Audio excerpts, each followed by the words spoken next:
지난 시간에 우리가 어찌할꼬 하는 묻는 이 사람들에게 베드로가 분명하게 얘기를 해줍니다. 그들은 베드로의 말을 듣고 회개하고 또 그리스도와 연합한 세례의 삶을 추구하는 그런 사람이 되었고 성령 충만한 자로 살아가게 되었습니다. 오늘은 이것을 깨달은 사람들이 어떻게 했는지 부분을 또 한 번 더 보여주고 있습니다.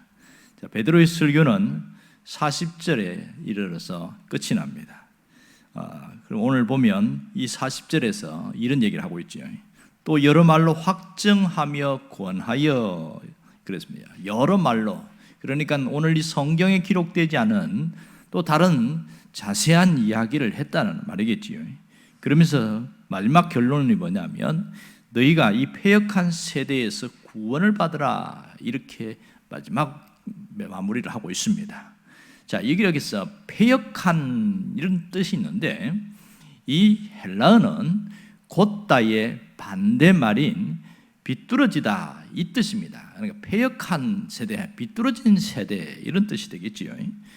세상이 날로 갈수록 그 당시도 그랬고 생각이나 마음이나 행동이 비뚤어져서 살아가는 그런 시대 속에 있었다는 것을 알 수 있습니다. 그러니까 회개와 세례의 삶을 살게 되어지면 그 모든 비뚤어진 것이 다시 회복되어져서 곧은 삶을, 올곧은 삶으로 회복되어진다, 그 얘기를 하고 있는 것이죠. 자, 여기서 구원을 받으라 했을 때 이 구원은 종말론적인 구원이 아니라 현재적 구원을 말합니다. 우리가 주기도문에서 다만 악에서 구하옵소서 이런 기도를 할 때가 있어요. 악에서 구하해달라고 할 때에 그것은 미래적인 얘기가 아니고 지금 매일매일 당하는 사건이나 우리가 겪고 있는 일들이나 시험이나 모든 유혹에서부터 이겨낼 수 있게 해주세요, 이런 말입니다. 이게 현재적 구원이거든요. 모든 삶의 환경에서 견디고 이기고 승리할 수 있게 해주세요.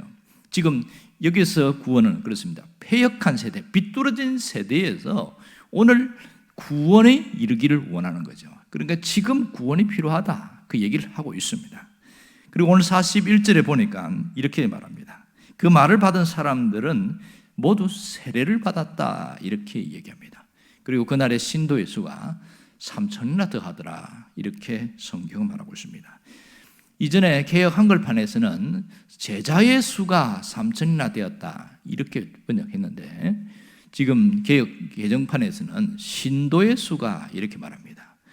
사실 이 말은 모든 예수 믿는 사람들, 모든 그리스도인 이런 뜻이 되겠습니다. 그러니까 우리를 예수 믿는 사람, 그리스도인이다, 이렇게 말합니다. 그리스도인이라는 뜻은 주님을 따르는 사람이다, 이런 말이 되겠지요. 좀 더 구체적으로 이야기하면 예수님을 통하여 말씀을 배우고 따르고 그분과 운명을 함께하는 사람, 이 사람이 그리스도인이다, 그것을 얘기를 하고 있습니다. 오늘 세례를 받는 사람이 하루에 3,000명이 되었다, 이 얘기를 하고 있는데요, 가만히 계산을 해봤어요. 하루에 3,000명이 세례를 받으려면 얼마의 시간이 걸릴까? 그러니까 무작정 세례를 줄 수 없으니까 최소한의 문답은 해야 될 거 아니에요. 그러면 한 사람당 1분씩 그렇게 계산을 하면 50시간이 걸리고 더 짧게 30초씩 한다고 해도 25시간이 걸립니다. 그러면 한 사람이 50시간 한다는 건 상당히 어려운 일이겠지요. 당시에 사도들이 12명이니까 12명이 각각 세례를 주게 되어지면 적어도 4시간에서 5시간 걸립니다. 30초씩 한다고 해도 적어도 3시간, 2-3시간이 걸립니다. 굉장히 많은 시간이니까 한나절, 낮 시간 동안에 모든 시간을 이 세례 주는 데다가 아마 시간을 할애했던 것 같아요. 물이 있는 곳에 가서 순차적으로 계속 세례를 받도록, 아마 이 당시 세례는 우리가 아는 약식이 아니고 침례 수준이었습니다. 물에 깊이 들어갔다 나오는 거니까 훨씬 시간이 많이 걸린다고 볼 수 있겠지요. 이렇게 해서 세례받는 사람들을 가만히 생각하면 굉장한 장관이지요. 한번 상상해 보세요. 많이 모인 것도 그렇지만 이 사람들이 각각 세례를 받기 위해서 물속에 들어갔다가 나오는 어마어마한 일대의 장관이 펼쳐질 것입니다. 그리고 이 사람들이 거기서 머문 것이 아니라 42절에 보면 이들이 특별히 사도들에게 말씀을 배웠다고 그러고, 그리고 성도의 교제를 하게 되었고 서로 기도하기를 힘썼다. 이게 가장 그 교회의 아름다운 모형을 보여주었습니다. 말씀을 배우고 또 성도의 교제가 있고 또 기도하고, 이것이 가장 아름다운 모습이 지금 나타나고 있습니다. 더 놀라운 것은 사도행전 4장 4절에 가면 이렇게 세례받는 사람이 또 나오는데 5,000명이 세례를 받았더라 이렇게 나옵니다. 그때는 남자의 수가 5,000이었더라 이렇게 이야기합니다. 그러면 여기서 3,000명, 또 4장에서 5,000명, 그러면 8,000명이 세례를 받았다는 얘기거든요. 당시에 예루살렘의 인구가 얼마나 되었을까? 이것을 연구한 사람들이 있습니다. 예수의 형제라는 책을 쓴 사람이 있는데, 허셀 생크스와 벤 위드랭턴 3세가 두 사람이 함께 예수의 형제라는 책을 쓰면서 당시 예루살렘 인구의 밀도를 조사한 적이 있습니다. 그랬더니 약 8만 명 정도가 나온다는 겁니다. 그 예루살렘 도시에 8만 명 정도가 살고 있었다 이렇게 얘기를 해요. 그러면 지금 여기에서 세례받은 사람은 남자만이니까 여자와 어린아이가 빠졌단 말이에요. 그럼 적어도 한 가정에, 당시는 대가족 중심이니까 남 부부와 자녀 둘, 그리고 부모 중에 한 사람만 끼워도 5명입니다. 그렇게 계산하면 총 4만 명이 예수를 믿었습니다. 3,000명 중에서 외국인들, 외국에서 오순절날 온 사람을 생각하면 아무리 적게 잡아도 약 3만 명 정도의 사람들이 예수를 믿었다 이렇게 표현할 수 있습니다. 그러니까 4만 명을 잡아도 예루살렘 인구의 절반이 예수를 믿으니까 이 굉장한 사건이 벌어진 거예요. 그러니까 두 사람 중에 한 사람은 예수를 믿는 사람이다 이렇게 볼 수 있는 것이죠. 이 어마어마한 사건이 어떻게 이렇게 가능하게 되었을까? 도대체 한꺼번에 이것이 되어진 이유가 뭘까? 이것이 우리가 고민을 해봐야 됩니다.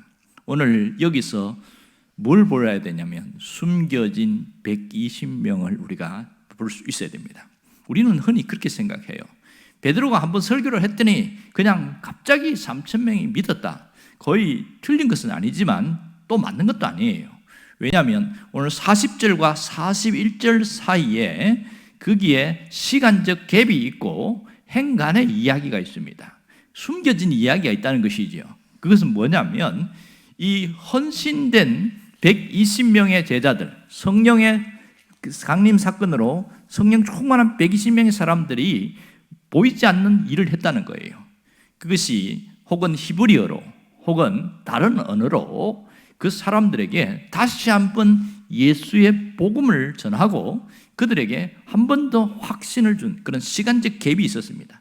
오늘 여기에서는 숨겨진 120명의 헌신이 있었기 때문에 3,000명이나 되는 어마어마한 사람들이 회개하고 돌아오겠다는 것을 우리가 눈여겨봐야 됩니다. 오늘 결국 이들은 하나님이 준비한 사람들이고 또 120명의 사람들은 하나님께 헌신된 준비된 사람들이라는 것을 알 수가 있습니다.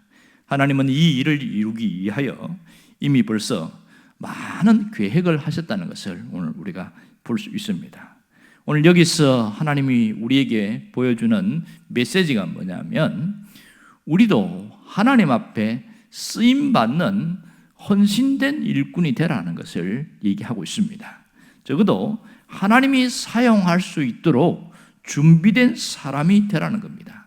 하나님은 헌신된 사람, 하나님의 나라를 위하여 준비된 사람들을 통해서 지금도 그 일을 하고 계신다는 것을 알아야 됩니다. 그럼 우리는 오해를 하는 게 있어요. 뭔가 하나님 앞에 헌신하라고 이렇게 이야기하면 덜컥 겁을 먹는 사람들이 있습니다. 왜냐하면 뭔가 오해 때문에 나타나는 이야기인데 하나님이 나를 부르신다고 할 때 거기에 대해서 상당히 좀 부담을 갖는 사람들이 있습니다. 하나님의 부르심을 콜링이다 이렇게 이야기합니다. 그런데 이 하나님의 부르심에는 두 가지가 있어요. 하나는 전적인 전문적 사역을 위한 콜링이 있습니다. 이것은 풀타임 사역이라고 그러고, 그리고 일반적 부르심이 있습니다. 이것은 내 직업을 갖고 있으면서 내가 가진 재능과 직분과 시간을 가지고 하나님께 헌신하는 파트타임의 사역이 있습니다. 여기서 부르심은 풀타임이 아니고 파트타임입니다. 그러니까 풀타임은 특별한 부르심이기 때문에 아무나 그렇게 하는 건 아니지요. 오늘 여기서 모든 그리스도인들은 하나님의 부르심을 받은 자들이다 이렇게 보면 됩니다. 하나님이 요구하는 것이 뭐냐면, 이렇게 부르신 이유는 그냥 예수 믿고 천국 가게 하기 위한 것, 이거 단순한 목적이 아니라 증인된 삶을 살게 하기 위해서입니다. 하나님을 드러내는 증인된 삶, 이게 핵심이에요. 사도행전 1장에서 보여주는 게 뭡니까? 성령이 임할 때에 내 증인이 될 것이다, 그 얘기를 하고 있잖아요. 이게 핵심이거든요. 마태복음 28장에서도 보면 모든 족속으로 제자를 삼으라, 이게 하나님이 우리를 부르신 목적입니다. 결국은 하나님을 모르는 사람들에게, 이 인생을 방황하는 사람들에게 예수의 복음이 그들에게 흘러가서 그들이 예수님을 통하여 새로운 삶을 살게 하는 것, 이것이 우리를 부르신 핵심적인 목적입니다. 지금도 하나님은 우리를 부르시고 있습니다. 하나님을 높이고 하나님을 영광스럽게 하는 그 일을 위해서 우리를 부르시고 있다는 사실을 눈여겨보시길 바랍니다. 여기에 반응하고 여기에 집중하는 것이 하나님이 가장 기뻐하는 일이라는 것이죠. 모든 그리스도인들은 부르심을 받은 자들입니다. 그렇게 살아가는 사람도 있고 그렇게 살지 않는 사람도 있고, 두 가지만 있을 뿐인 것이죠. 문제는 부르심의 목적대로 살아갈 때에 가장 행복하게 살 수 있고, 내가 참 잘 살았다, 그렇게 할 수 있습니다.